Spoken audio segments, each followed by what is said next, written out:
Airbag বের হওয়াতেই আসলে যারা চালাচ্ছিল বা সামনে বসেছিল তারা প্রাণঘাতী কোনো ধরনের আঘাত পাননি।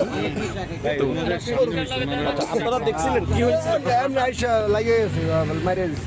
আপনারা কোথায় ছিলেন তখন? আমি ঘুমাইছিলাম। ও মানে ঘটনাটা দেখেননি কিভাবে হয়েছে? আপনি ড্রাইভ করছিলেন? আপনার তো ড্রাইভিং লাইসেন্সও পাইনি। আপনার সাথে তো কথা বলছি না আমি। আমার আপনি যে বলছেন পুলিশের সাথে কথা বলছি। না না, আপনি তো আপনার ড্রাইভিং লাইসেন্সই নেই। পুলিশের সাথে কথা বলেছি, আপনার ড্রাইভিং লাইসেন্সই নেই। ছিল না, এখানে কই গেল ভাই? কই যায় তোর? কই যাই তুই একটু শুন তো। আর আপনি ড্রাইভিং লাইসেন্স ছাড়া গাড়ি ড্রাইভ করছিলেন কেন? ঢাকার মতো হাইওয়ে, ঢাকার মতো এই ব্যস্ত সড়কে কি আমি কারণে? তো আপনার সাথে কথা বলছি না। আপনি ফোনটা আমার মুখের সামনে এনে কথা বলছেন। আপনি এভাবে ড্রাইভিং লাইসেন্স ছাড়া কেন ড্রাইভ I'm করছেন? not interested bro. আরে আপনার ইন্টারেস্টের আমাকে- আপনার ইন্টারেস্টের কথা আপনি- আসছে না। আপনি কোন আপনি আপনি আপনি আপনি কোন কেন চ্যানেল? পাবলিকের লাইফ নিয়ে খেলা করছেন? আপনি ড্রাইভিং লাইসেন্স ছাড়া গাড়ি চালাবেন, মানুষ মারবেন, আবার বড় বড় কথা বলছেন। ভিতরে ঢুকেন, ভিতরে ঢুকেন। কোনো মানুষ